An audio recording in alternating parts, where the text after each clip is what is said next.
The Secret Strength of Angels, 7 Virtues to Live By. Written by Dr. Frederic Flach and read by the author. This book isn't intended to tell you all there is to know about angels, nor is it a handbook for coping with stress, even though I am a physician and a psychiatrist. Although you will discover that learning from the angels will strengthen both your mental and physical health. What it is about are the remarkable qualities that angels possess, and that we humans would do well to emulate in our lives here on earth.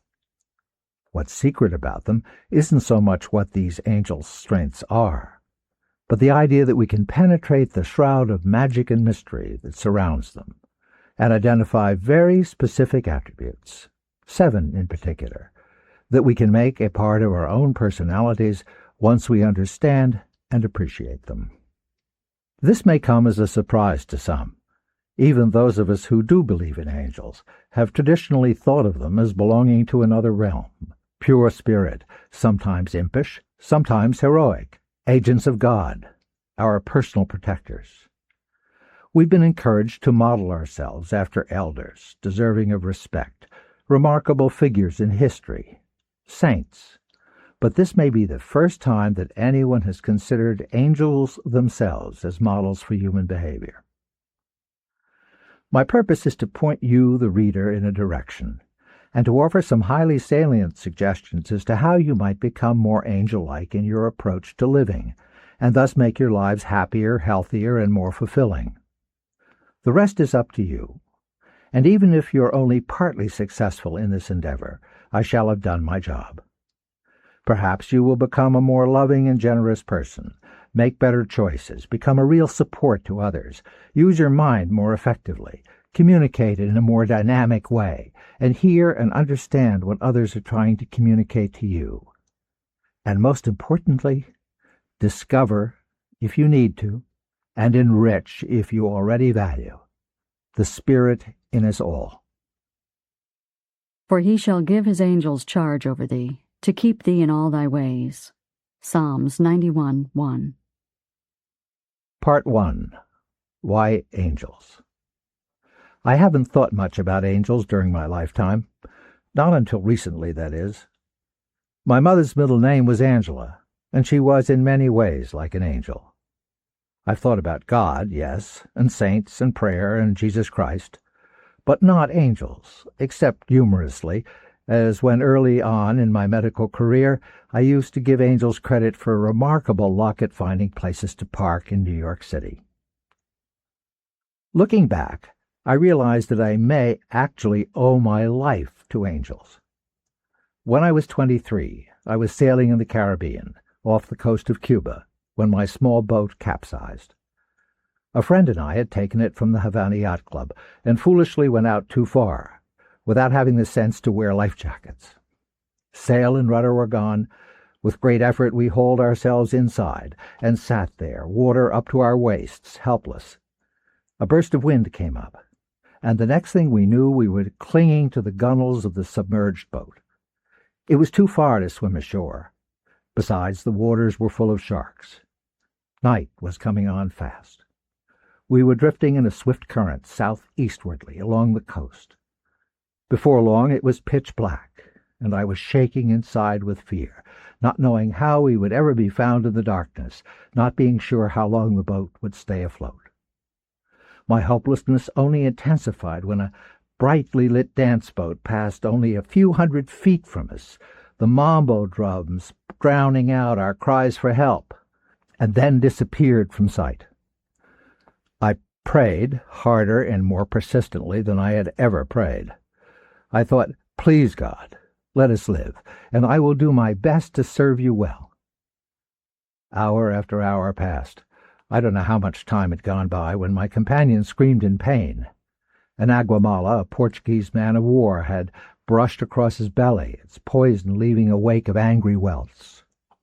He kept talking about jumping overboard, and as I recall, my attention was diverted from my own desperation to talking to him about anything I could think of to try to get his mind off his anguish.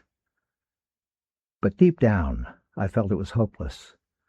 In the morning, if we lasted until then, The powerful sun would come up, and within a few hours burn us to a crisp. The sun rose innocently enough, golden over green hills that reminded me of Vermont. We were still about a mile from shore and still afloat. In the distance I could see a large ship lumbering in our direction, and I felt excited. Had they seen us? Yes, they had seen us. The ship was moving unwaveringly toward us, and as it grew closer I could read the large letters painted on its side, and I shall never forget them: Lehigh Portland Cement. The sailors threw a ladder over the side, and one of them climbed it down to help us up onto the deck. They gave us hardtack and coffee as the ship turned and headed back to harbor. We were safe, and already the nightmare began to assume the vague unreality of a dream. I said a prayer of thanks, reminding myself of my promises, and determined to do my best to be faithful to them. During that night, I was later told, my mother in New Jersey woke up frightened by a premonition that something terrible had happened to me. For years afterwards, I remained convinced that my prayers had been heard by God, and recently I began to wonder whether God had not actually sent an angel to see us safely home. There's nothing that says you have to believe in angels. You certainly don't have to believe in them in order to get a great deal out of this book. But if you do believe that the Bible is the Word of God, you probably believe in angels. As the Reverend Billy Graham puts it, I am convinced that these heavenly beings exist, and that they provide unseen aid on our behalf. I do not believe in angels because someone has told me about a dramatic visitation from an angel, impressive as such rare testimonies may be. I do not believe in angels because of the sudden worldwide emphasis on the reality of Satan and demons. I do not believe in angels because I have ever seen one, because I haven't. I believe in angels, says Billy Graham, because the Bible says there are angels, and I believe the Bible to be the true Word of God. And even if you don't have such powerful faith in the Bible, you may believe because so many strange, inexplicable events have happened to people, maybe even to you, that you can account for only by admitting that something mysterious and beautiful and unseen is busily at work in the world, helping us make it through the years. Children of many faiths, Christian, Jewish, Muslim, Hindu, are taught that each of us has a guardian angel who follows us throughout life from birth to death. An image is conjured of an angel on your shoulder, standing straight and tall, ready to comfort, inspire, offer guidance and direction, instill courage, bolster your spirits when you're down, empathize with your pain and suffering, and maybe even save your life if you're adrift in a rudderless sailboat in the Caribbean Sea. It is at once obvious that angels are among the most ecumenical of creatures. The idea of angels is ancient. Hebrew scriptures in the New Testament contain important references to angels. When God banishes Adam and Eve from the Garden of Eden, an angel, said to be the Archangel Michael, drives them out, and another angel is placed to guard the way to the tree of life so that they cannot return. Genesis 3:23-24. In chapter 18 of Genesis, 3 strange men, angels in fact, appear to Abraham and tell him that his wife Sarah, who is elderly and barren, will bear him a son.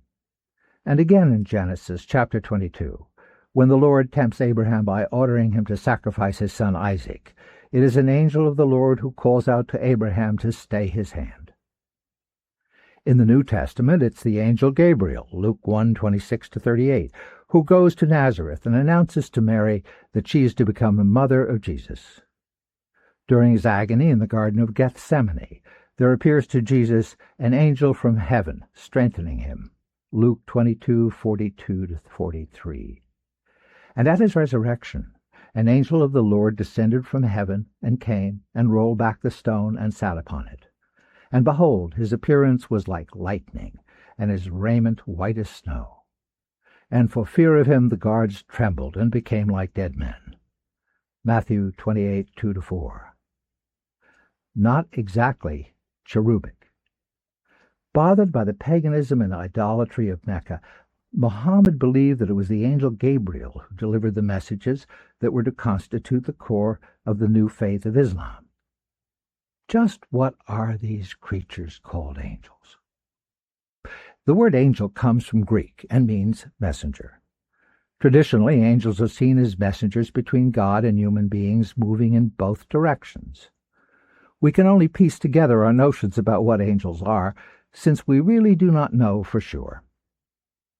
Angels predate humankind. Before God created the earth, whether it took 7 biblical days or 7 billion human time years, he created a realm of invisible spirits, angels, who are personal beings whose purpose is to praise and adore him and serve him in various ways. They are thought to be characterized by light, and those who have reported seeing angels usually describe them as light.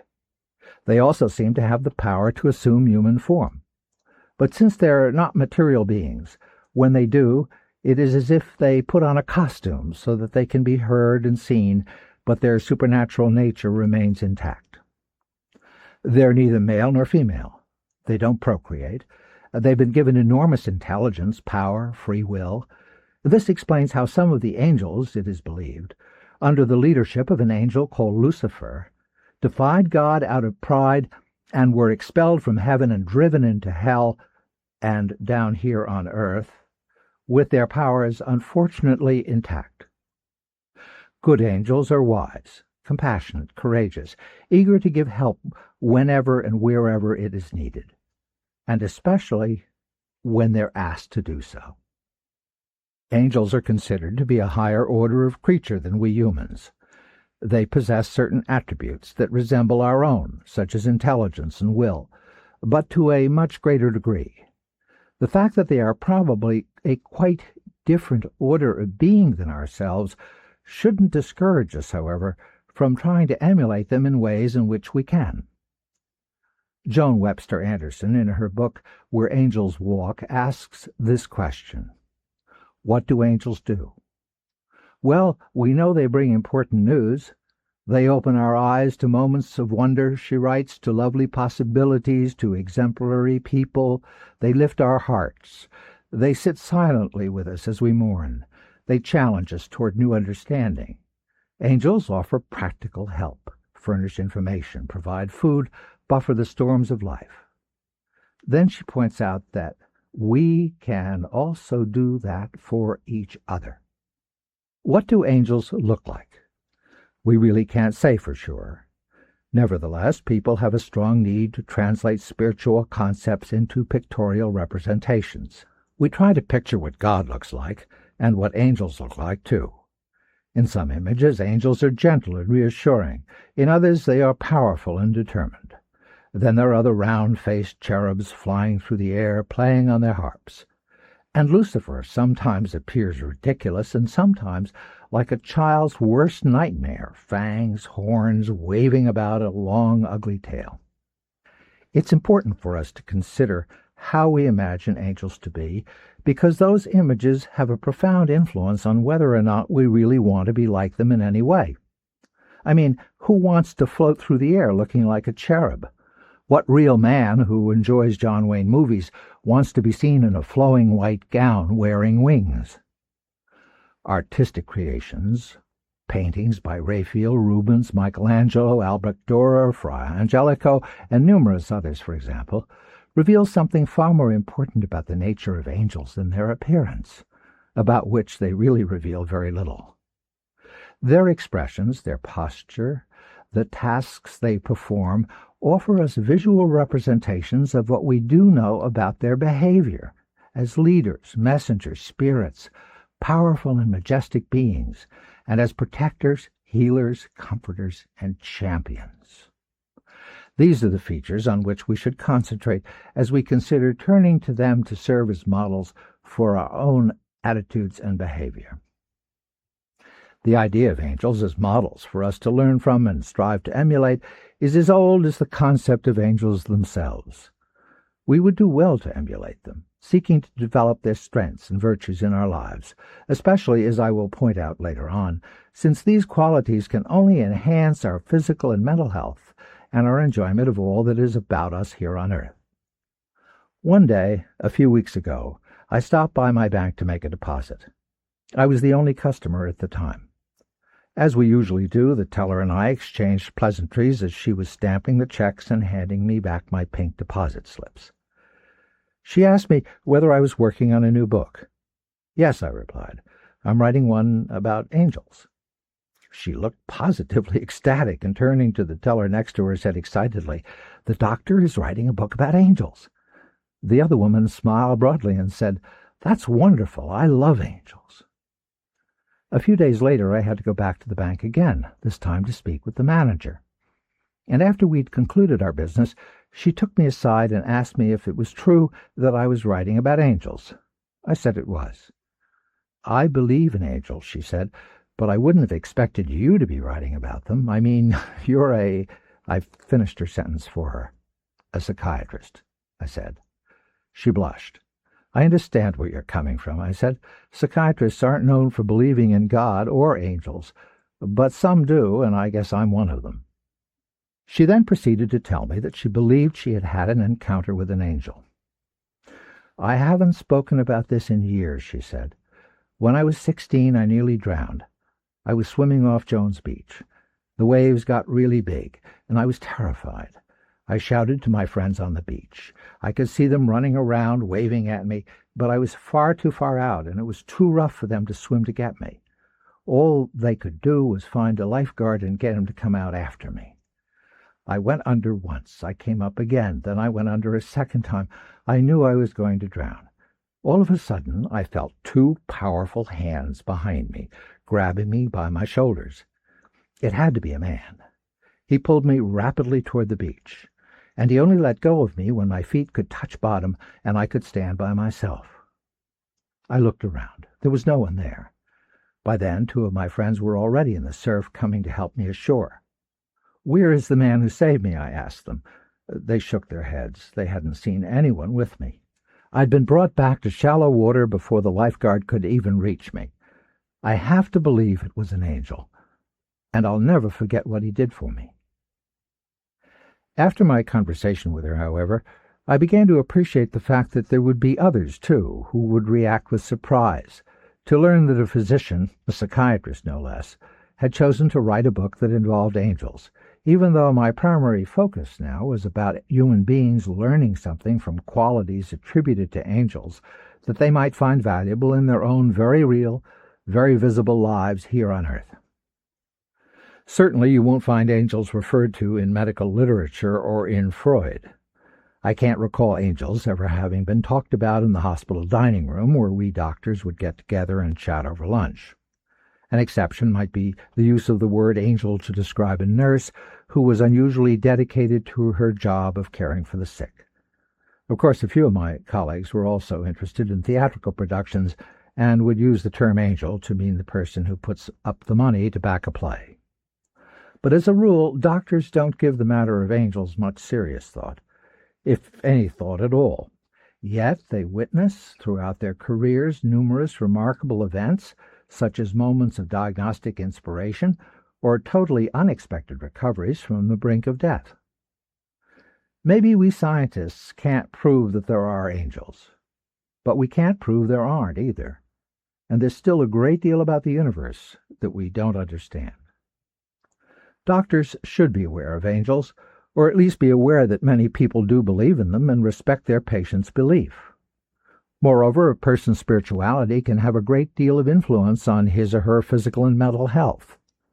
The spirituality of a patient and a patient's family and friends is a vital element in recovery from illness and in the phenomenon of healing. It's a power with which physicians should want to ally themselves as they carry out their own efforts to diagnose and cure. In the case of psychiatry, or any profession that attends to the mind, the spirit dare not be ignored. In Modern Man in Search of a Soul, Carl Jung wrote, "However far-fetched it may sound, experience shows that many neuroses are caused by the fact that people blind themselves to their own religious promptings because of a childish passion for rational enlightenment." The psychologists of today ought to realize once and for all that we are no longer dealing with questions of dogma and creed. Jung goes on, a religious attitude is an element in psychic life whose importance can hardly be overrated, and it is precisely for the religious outlook that the sense of historical continuity is indispensable. Professionals who help patients with their psychological difficulties, psychiatrists, psychologists, social workers, counselors, regularly teach and encourage those we counsel to emulate angels, even though I'm sure most therapists never think of it that way at all. Take generosity, for example. When I was a psychiatric resident in training, I had a teacher who would make rounds with me every week, visiting all the patients under my care, spending at least 10 minutes with them, and later discussing the cases with me in the privacy of his office. Invariably, at one time or another, he would ask this question of the patient: "How much do you give of yourself to other people?" He seemed to assume I understood why he asked it. I didn't. So I finally asked him, "Why?" "Because giving of yourself to others is an important part of being mentally healthy," he said. "Cultivating a generosity of spirit can help many patients to recover, or at least do a lot better than they've been doing. If you're not generous, you isolate yourself. You're alone and lonely. You can become more and more preoccupied with your own needs, a self-centeredness that easily turns into selfishness. And of course, selfishness destroys relationships that are so essential to anyone's mental and physical health, to say nothing of one's happiness." In the 40 years since I was given that lesson, I've seen the truth of it confirmed in any number of situations, professionally and in my own personal life as well. Part 2. The 7 Remarkable Strengths of Angels. We know a good deal about what angels are like and what they do from their appearances in the Hebrew Scriptures and the New Testament, as well as angel encounters that others have related.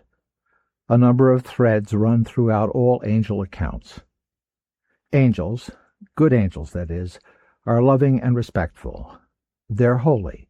They encourage those they visit toward goodness and protect them from harm. They're communicators par excellence. They are rescuers and leaders and guides. They are healers. They are wonderful singers. They can travel from one location to another faster than the speed of light. They are powerful, yet humble. They are unbelievably successful. Well, not all of them. Remember those who made the wrong choice and fell from grace. So why choose only 7 of their marvelous gifts? Well, 7's a special number. God is said to have created the world in 7 days. There are believed to be 7 angels before the throne of God. 7th heaven was considered the home of God on his divine throne, along with the highest orders of angels, the seraphim, the cherubim, and thrones.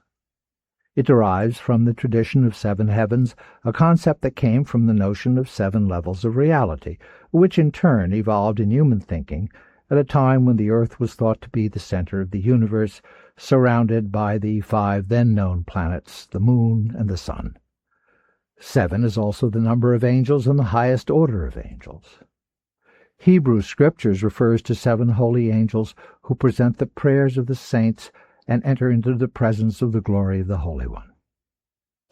From a practical point of view, selecting 7 of the angel's strongest traits and suggesting that we would all do well to understand and practice these, modeling ourselves after these unique beings, offers us a limited set of qualities that we can focus on and gradually master without being overwhelmed by the effort. These 7 admirable attributes are free will, the power of knowing, love, the art of communicating, the mission to guide and protect, the ability to heal, and, of course, spirituality. And let's consider now each one of these qualities and how we may incorporate them into our lives. The first strength, the freedom to choose. This is where it all begins. You choose to read this book or listen to this tape. You choose to think about special powers of angels. You will choose whether or not you wish to develop these in yourself. If you've come this far and you decide that love and generosity of spirit and knowing and healing and guiding and protecting and spirituality are not for you, you can turn this tape off and find something else to do with your time. But if you want to go forward, it's time to take a closer look at angel will and how valuable a gift we too have been given to be free to determine the course of our own lives here on earth. Angel will is unencumbered by all the physical urges and distractions that our bodies throw into the mix. It's hard to imagine what kind of choices angels really have to make on a day-to-day basis. Of course, we're all familiar with the big choice, when Lucifer and his followers chose to defy God. Revelation 12:79 says that war broke out in heaven. Michael and his angels fought against the dragon, and the dragon and his angels fought back. But they were defeated, and there was no longer any place for them in heaven. I suppose that there may have been moments when God himself has regretted endowing angels and us humans with free will, considering the serious mischief we have all chosen to pursue. It can't be pleasant knowing that any of your creatures could be so ungrateful and would have to suffer eternally for their abhorrent behavior. At the same time, angels and people make so many wonderful choices that perhaps these make up for it in the end. On a more mundane level, it's difficult to imagine an angel refusing when God gives him an assignment, like delivering a message to a sleeping mother, waking her up and urging her to check her small son who needs to be taken to the hospital to have his suddenly inflamed appendix removed. Can you imagine an angel saying, "Sorry, Lord, I'm busy practicing with the choir. I'll take care of it tomorrow"? Angels have been given a broad mandate to guard and protect us. How they do that may be left up to them. They may decide whether to deliver you a message via your dreams or put on the costume of a human being, a fireman's uniform, for example, and rescue you from a burning building. But even with their responsibilities clearly defined, they do still have the freedom to live up to them or not. So how free is free? Human freedom is a complicated business. We've been endowed with free will, just like the angels. But unlike the angels, the extent of our freedom is affected by a great many variables. How we use our free will takes many forms. Exercising it involves working both with and against our physical nature. Our freedom is always restricted to some degree by external forces, by laws and social customs, by organizational rules and personal resources, and by the people all around us who also have their free wills in play. You may want to drive an automobile, but you shouldn't because you haven't yet been able to pass the driver's test to obtain your license. You may want to spend a week in Florida, assuming you don't live there already, but you can't afford to right now.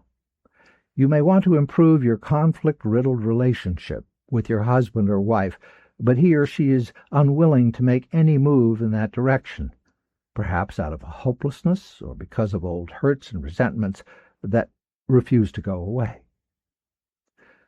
Our freedom is also curtailed by our own inner limitations. You can feel so discouraged that a sense of futility weakens your resolution, or fatigue may produce inertia, or ignorance may stand in your way, or maybe you haven't grown used to making up your own mind and have grown too dependent on doing the will of others. The fact that our minds and spirits are locked within our bodies frequently makes the exercise of our free will problematic. But that shouldn't stop us from appreciating the power of will that we possess and practicing ways to increase our freedom quotient and improve the quality of the decisions that we do make. You can start with small choices, and then move on to bigger ones once you get the hang of it. When very little is at stake, your emotions aren't so likely to cloud your vision. They should be the easiest choices to make. For instance, you may be planning to celebrate the birthday of a member of your family or a close friend by taking him or her out to dinner. What restaurant will you select? Thoughtfulness, another angel trait, will encourage you to choose the kind of restaurant that your birthday celebrant will enjoy. Now, this means that you must know and knowing is another angel strength. Your friend's tastes and preferences.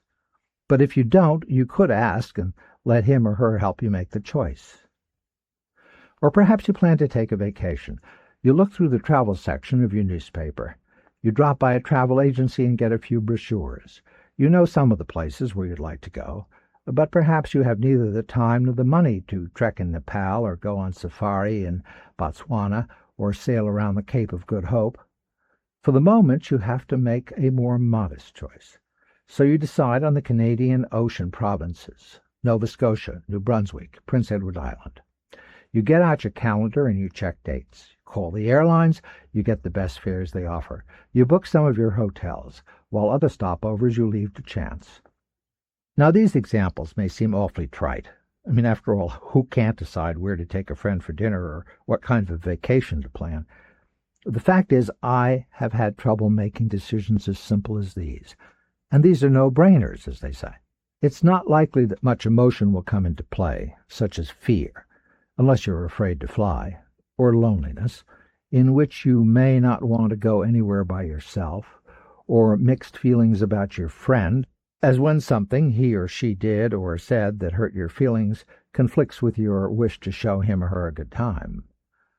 Emotions such as these can reduce your freedom quotient, interfering with your ability to think and choose freely, so that you may end up feeling unsure or frustrated as you go over and over your options, procrastinating, a bad habit that's not characteristic of angels, maybe putting off the decision indefinitely.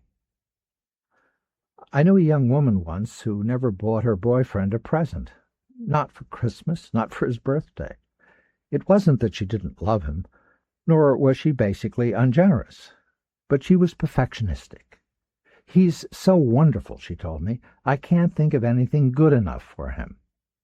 She was also afraid of rejection.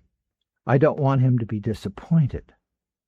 I suggested that she was probably a chronic disappointment to him on this count, and encouraged her to use her willpower and make the effort to find a gift for him the next time an occasion presented itself. You know him well enough to find something he'd like, I said. I can't believe that you don't.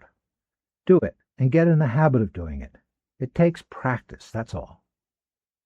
Practice will help you prepare for the larger choices in life. The need to make some of these choices is more or less predictable. How far you'll go in school, what kind of work you'll do, when and whom you will marry, whether you'll have children and how many, whether you'll stay married or end up divorced, whether or not you'll lead a physically, mentally, and spiritually healthy life. The need to make other kinds of choices, such as how to handle your life after being disabled in an automobile crash, being widowed at 40, or losing a child, cannot be predicted. In either case, the quality of your decisions will be enhanced by everything you do to strengthen your gift of free will. Certain choices, of course, will test our moral fiber. In our efforts to emulate the angels, we must practice acts of will. And it's in the small things that we can hone our strength and ready ourselves for the big choices that can make or break us, especially those that test our moral fiber. It's the small lie that makes it easier to tell the big lie. It's the small demonstration of courage, like making a telephone call you've been dreading, perhaps to a friend who hasn't called you in a long time and whom you think may have forgotten you, that sets the stage for overcoming fear. Resisting small temptations can help you resist the big temptation, as when the opportunity to have an affair is handed to you in a most appealing way, and you turn it down because of your faithfulness to a love for someone else. Most of us are not going to face the decision of whether to engage in great moral evils like murder. Our moral crises will be more mundane, but they are no less moments when we are asked to choose between what we deem to be right and what we know is wrong. Of course, there will be times when you simply don't know what to choose. Something easy, for example, a dress for a dance, or something pretty serious, such as whether to change jobs or commit yourself in a relationship or terminate one that's gone sour. This is where faith and optimism come in. Free will does not mean that any of us can control every aspect of our lives. Far from it. Many of the most important things that happen to us may appear to have happened by pure chance. You may well ask, how can I be the captain of my fate when there seem to be so many variables shaping the direction of my life? This is where two philosophies of freedom appear to collide. Antoine de Saint-Exupéry, a French writer, an adventurer, a World War II pilot, and an idealist, wrote in Flight to Arras, "The real task is to succeed in setting man free by making him master of himself." On the other hand, philosopher Alan Watts, in his book The Watercourse Way, offers a more Eastern viewpoint. He wrote, "People try to force issues only when realizing that it can't be done." He argued that we should allow events to emerge and realize that the course our lives will take is partly determined by a blueprint of every person's destiny as the background against which all important choices are to be made. A time and place for everything, a readiness for things to happen. And when the time and place are not now, when we are not ready or our world is not ready, we may simply have to wait as things beyond our control fall into place. This kind of waiting can truly test our ability to hope and to believe. A young man I know in his middle 30s wants very much to meet a woman, be in love, marry, and have a family. But there is simply no one on the horizon. He has had 2 previous relationships, each lasting for several years. I knew the women. Had he married either of them, he would most likely have been embroiled in a very hazardous relationship or been long since divorced, perhaps paying alimony the rest of his life and having children who would have suffered either way. When we speak of this situation, I remind him how lucky he is at his choices. He almost married each, guided by a distortion of who and what they were, had been thwarted by circumstance, a guardian angel at work, and now he was free, unencumbered, and more ready than he had ever been before to meet someone with whom he could really share a true commitment. He's found this perspective very reassuring. He knows it's true. He can choose to go out and meet people, which he does, and keep an open mind and heart.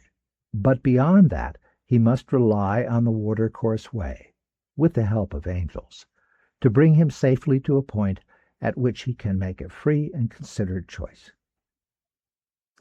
Now here are some guidelines for modeling ourselves after angels when it comes to making choices. First, choose to become more angel-like in your overall behavior. Then we start to make small choices and practice making small choices. Don't just sit through the day mindlessly. Even if the things that you do aren't different from one day to the next, do them with a little more conscious decision-making from time to time. I choose to work on this report. I choose to prepare dinner. I choose to call up my friend and make plans for next weekend. Such an exercise will remind you of your freedom and strengthen your sense of determination when larger issues arise. Be well prepared, especially when it comes to making big decisions. Gather all the information you need. If you're thinking of getting married, be sure you know each other well enough. If you're thinking of defining or changing the direction of your career, be sure you know what your talents and shortcomings are, and the opportunities that exist for you to pursue these. If you're considering retirement, be sure your financial house is in order. Hopefully you've made choices about this one years before, for example, setting up a retirement plan. And if you plan to move, become familiar with the place where you intend to go before you buy a house or rent an apartment and wake up one morning full of regret. Keep an eye on your emotions, which may entice you to make rash and impulsive choices out of fear, anger, or unwarranted enthusiasm. This way you'll maximize your freedom quotient, the amount of freedom available to you in making your choices. And be patient. Know when it's not the right time to make some important decision. When you don't know what the decision should be, use your creativity to explore all the options and consider their consequences. Simmer. Let your subconscious mind do some of the sorting of ideas. until you come up with one or more that really seem right. Don't expect all of your choices to be good choices. You'll make mistakes. And rather than brood over these, examine them, learn from them so as to improve the quality of your decisions the next time around. And remember, readiness is all. Most of the major choices that we make depend on an inner readiness and the readiness of the world around us. It's hard to keep this truth in mind, especially if you're the kind of person who wants to have total control over your life. It's a little like dancing, coordinating the rhythm of your own wishes and hopes with the rhythm of the life that God may have in mind for you. Refresh and renew your important decisions periodically. For example, it's extremely helpful to thoughtfully and deliberately recommit yourself to your spouse every year. If you're happy in your work, do the same for that as well, and anything else in your life, from being a parent to emulating angels. It may seem a bit redundant at this point to advise you to make a habit of choosing good over evil. After all, you've already chosen to learn about angels and do your best to embrace some of their strengths and virtues. But nonetheless, it's something to keep in mind. Spirit is willing, flesh is weak, the saying goes, and evil has a way of tempting us at the least expected moments and often in disguise. The second strength, the power of knowing. Thought and character are one, and as character can only manifest and discover itself through environment and circumstance, the outer conditions of a person's life will always be found to be harmoniously related to his inner state. Humanity surges with uncontrolled passion, is tumultuous with ungoverned grief, is blown about by anxiety and doubt. Only the wise man, only he whose thoughts are controlled and purified, makes the winds and the storms of the soul obey him. As a man thinketh, James Allen,